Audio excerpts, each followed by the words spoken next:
Good morning, and for the first time I'm saying this, welcome to my YouTube channel. This is my first video for YouTube. I don't really know what I'm doing, don't know how it's gonna go, but come with us on a dog walk, and I am gonna start off by doing a 10 facts about me video. So let's go and get walking, and once we're there, I will do my 10 facts. This is Hugo, for those who don't know. He is 1 next Saturday. And we're going to a new walk, which I've not been to with him before. I went yesterday with somebody. So don't be disgusting. I'm taking him for a new walk, exploring the woods.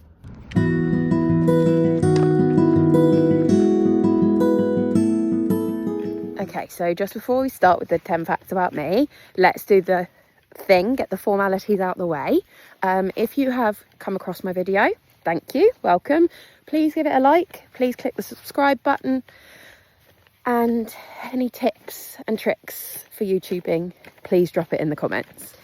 Okay, so let's start with fact 1 about me. So my family. So I am married to my husband, and then we have 2 children.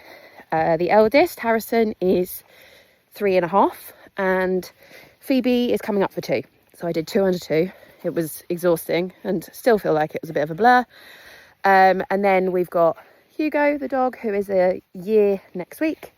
And we have Smudge, who is our cat, who is black and white, and he is 6 now. Yeah, he is 6.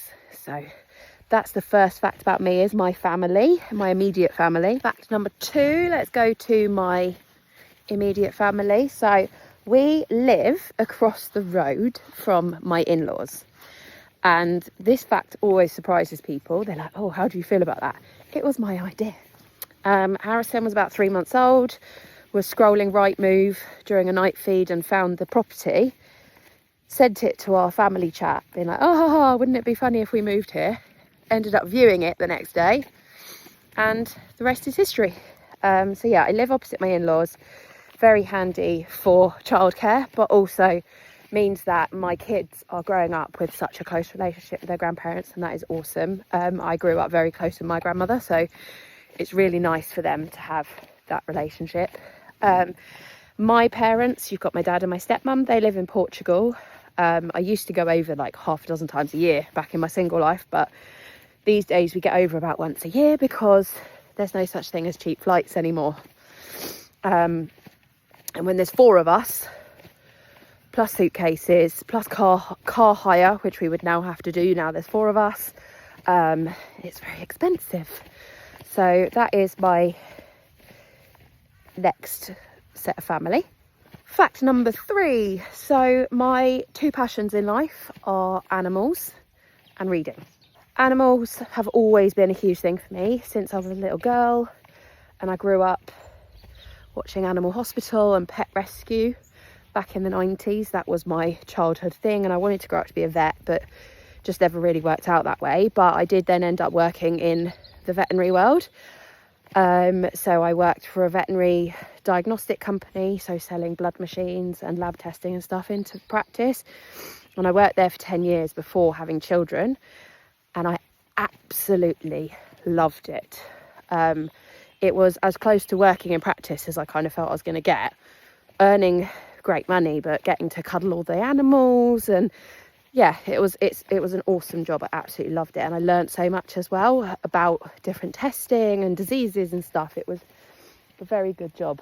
And then I took a career break, and then now currently I'm working for a veterinary supplement company, which is awesome because I've also got a keen interest in nutrition, and have knowledge of human nutrition. So to learn about things from an animal perspective as well is super interesting. It was such a funny thing because I take so many supplements and I'm very pro supplement, but yeah, I haven't got my animals on any, and not many of us do. Why? So it's a massive growing market, and I've been learning a lot there as well. I prefer animals to people. Unfortunately, my husband not so much. He could do without animals. He thinks they're just an extra expense in life and doesn't see the point. But he has to just accept it, to be honest. And then my other passion being books. I grew up as an absolute bookworm. Used to read, for any kids that grew up in the 90s, used to read Animal Arc, animal stories. That was my big thing. I used to collect those and the Goosebumps books. I had boxes and boxes of them. And we used to get vouchers at school for like £5 off a book at WH Smith's. So I used to quite regularly go on a Saturday and spend my pocket money on books. And my parents would do it because then it would keep me quiet all weekend reading a book. So yeah, I've always loved books, and then have over the last couple of years just reignited that passion, and I absolutely love it. Got back into it, as so many did, reading ACOTAR 2 years ago. Never ever been big on fantasy, but I don't know, it just something about it appealed to me, and so I went in there. And then now I mostly read fantasy. Like, my genre that I tend to read the most is fantasy, which is bizarre. Currently I'm working through the Zodiac Academy series, and before this I did Boys of Tommen. I'm loving having a big series and a series to get into. Before Boys of Tommen I had the attitude of, oh, such a big series, it's so intimidating. And then spoke to a fellow creator, Charlie Jenny. If you're not following her, give her a follow. And she just said, yeah, but think of it from this perspective.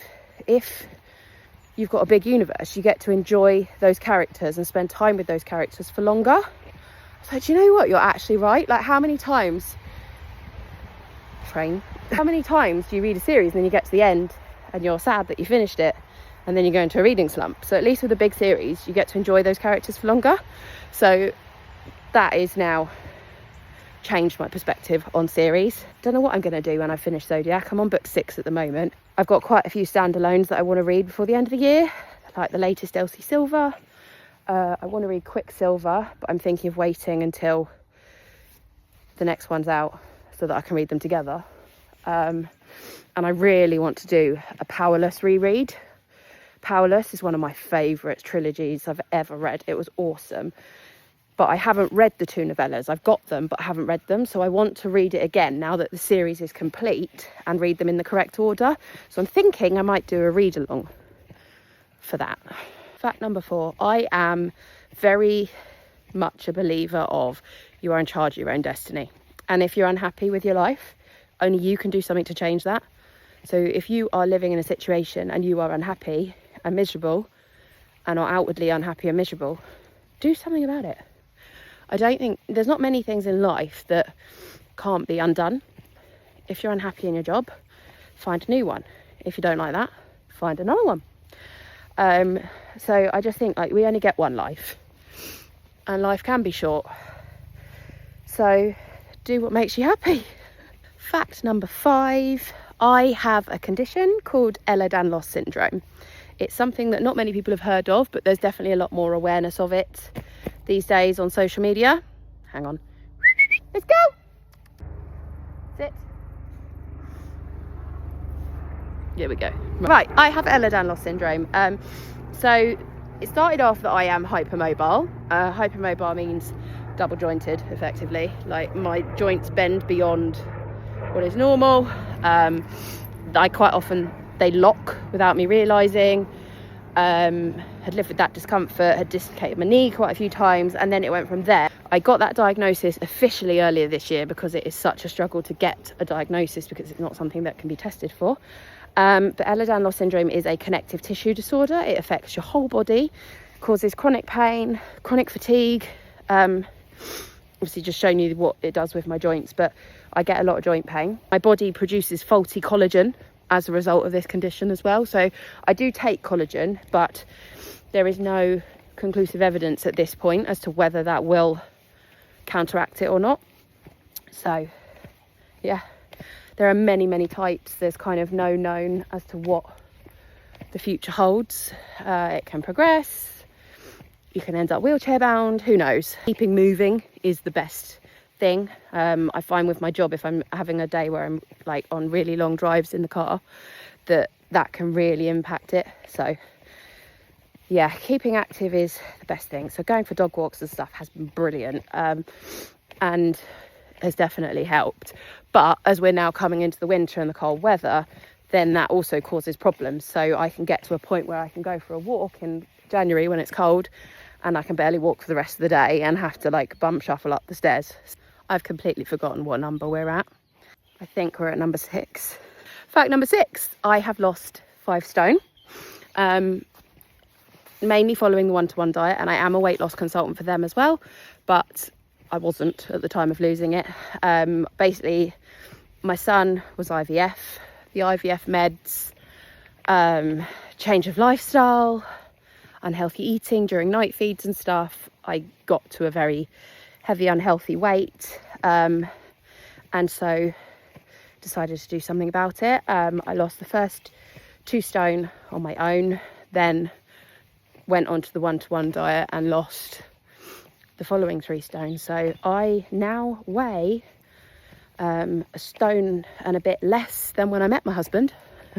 But as a result of it, I am now always cold. And now that the weather is changing and is getting colder, I am starting to really struggle with being freezing. So I did and ah this morning about whether to put on a furry beanie hat or my earmuffs. But I'm a bit worried that people will think I'm insane because, yes, it's cooler, but it's 13 degrees. It's not like freezing. So I decided against it.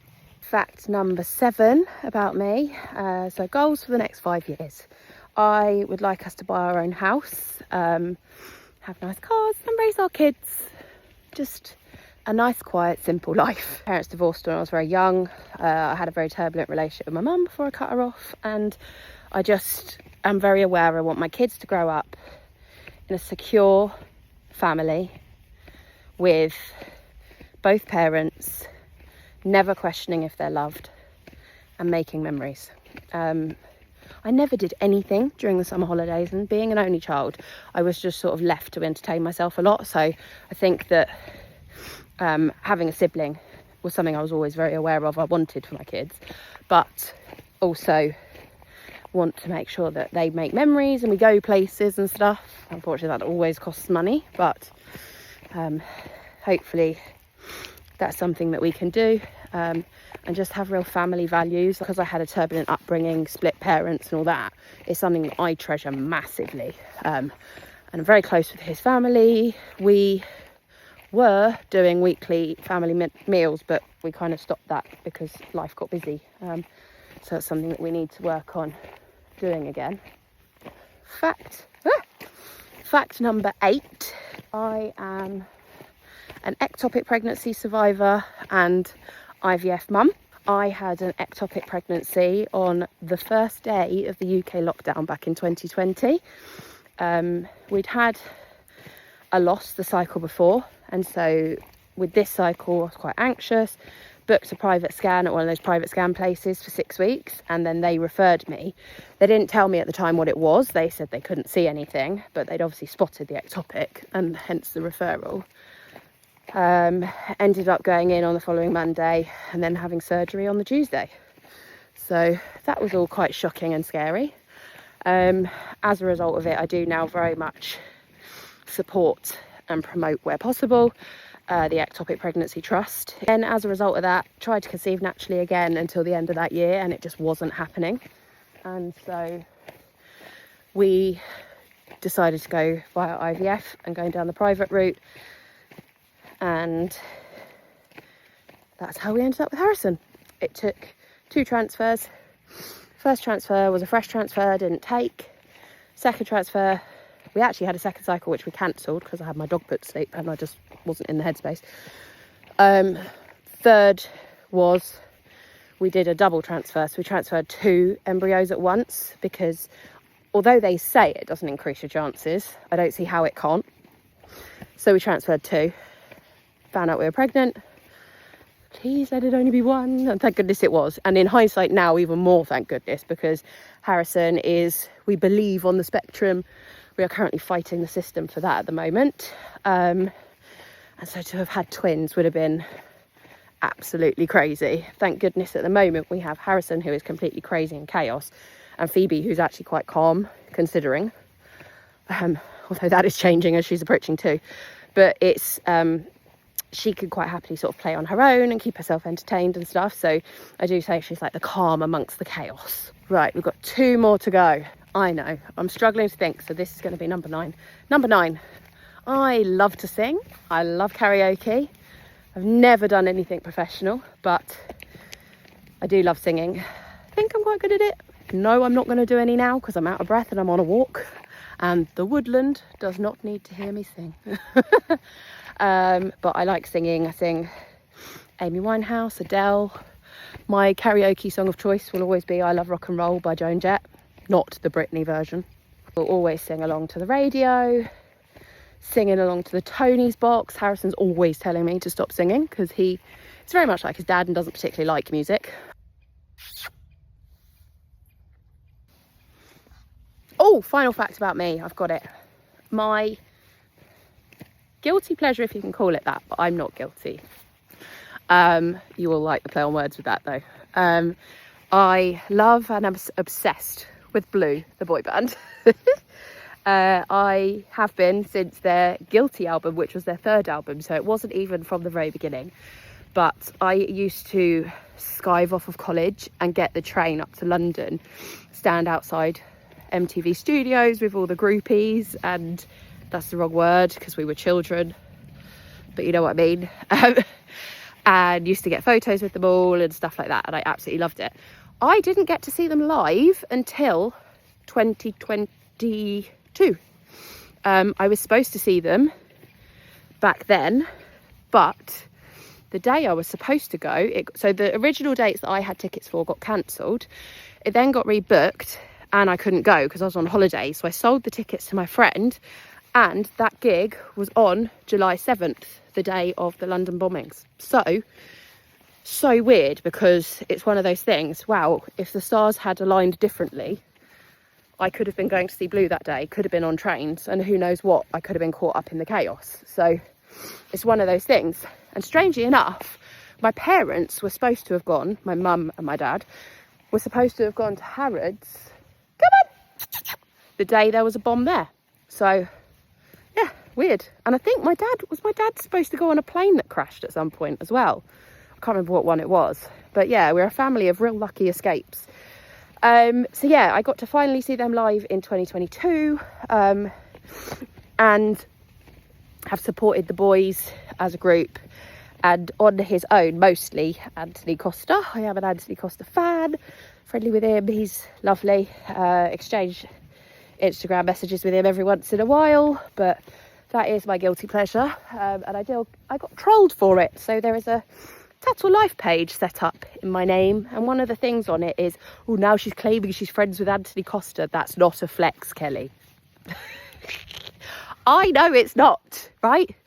If I'd been saying Taylor Swift, I appreciate everyone would be like, oh my god, you're friends with Taylor Swift. I appreciate that it's not of that level. But to me, as somebody who has loved this band, loved their music, followed them around, to be a little bit on friendly terms with one of the band members is something that I cherish. So there you have it, 10 facts about me. If you've made it this far, thanks for listening along. Hope you've enjoyed getting to know me a little better. My next video I'm probably going to film later today, to be honest, because I am going to stay at a hotel. Anything else anybody wants to see, wants to know, wants me to do a video on, please do let me know, and I would love to create things that people want to know about.